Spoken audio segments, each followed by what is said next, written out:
এবার সিলেটে বন্ধ থাকা পাথর কোয়ারি খুলে না দেয়া হলে সর্বাত্মক কর্মবিরতি পালনের আলটিমেটাম দিয়েছে পাথর কোয়ারি সংশ্লিষ্ট শ্রমিক ও মালিক সংগঠনের নেতারা।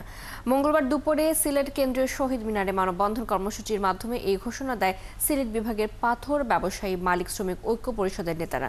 তাদের সাথে ঐক্য প্রকাশ করেন সিলেট জেলা মহানগরের বিএনপি এবং জামায়াতের নেতারা। বিস্তারিত সাকিব আহমেদ মিঠুর প্রতিবেদনে। মঙ্গলবার দুপুরে সনাতনী পদ্ধতিতে পাথর উত্তোলন এবং কোয়ারি খুলে দেওয়ার দাবিতে সিলেট কেন্দ্রীয় শহীদ মিনারে জড়ো হয় সিলেট জেলার পাথর খাত সংশ্লিষ্ট 8টি সংগঠনের প্রায় 5 শতাধিক সদস্য। সিলেটে বন্ধ পাথর কোয়ারিগুলো চালুর দাবিতে মানববন্ধনে ঘোষণা দেন তারা। আরও জানান, আগামী 28শে জুন থেকে সিলেটের সব পাথর কোয়ারি থেকে লোড এবং আনলোড পয়েন্টে 48 ঘন্টার কর্মবিরতি। 30 জুন সিলেট জেলার সকল পণ্য পরিবহন মালিক শ্রমিকদের 48 ঘন্টার কর্মবিরতি পালিত হবে। 2 জুলাই থেকে সিলেট জেলার সকল প্রকার পণ্য পরিবহন ও পরিবহনের অনির্দিষ্টকালের জন্য কর্মবিরতি ঘোষণা করা হবে। পাথর কোয়ারির শ্রমিক এবং মালিকরা জানান, পাথর উত্তোলন বন্ধ থাকায় হাজার হাজার পরিবার বেকার হয়ে গেছে।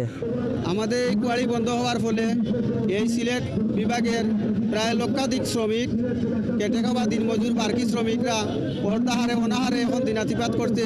আমাদের সবার দাবি এই মহামান্য উপদেষ্টার কাছে আমাদের পাথর কোয়ারি যেন অতি তাড়াতাড়ি খুলে দেন। পাথর শ্রমিক মালিক সংগঠনের সদস্য ছাড়াও সমাবেশে বক্তৃতা করেন বিএনপি ও জামায়াত সহ বিভিন্ন রাজনৈতিক ও সামাজিক সংগঠনের নেতারা।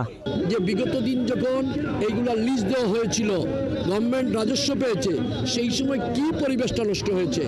একদিকে যদি আমি পরিবেশের কথা বলি আর অন্যদিকে যদি আমার 10 লক্ষ মানুষ দেখি, তাহলে আমার কোনটা আমাকে বেছে নিতে হবে। এটা একটা নীতিমালা ডেফিনেটলি আছে, সেই নীতিমালার ভিতরে অবশ্যই থাকবে যে জীববৈচিত্র্য রক্ষা করে সেই পাথরগুলো আমরা কিভাবে আহরণ করতে পারি।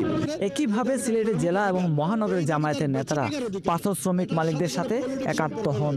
আমরা বলেছি পরিষ্কার বাংলা, পাথর আমার বাড়ির, আমি পাথর তুলবো।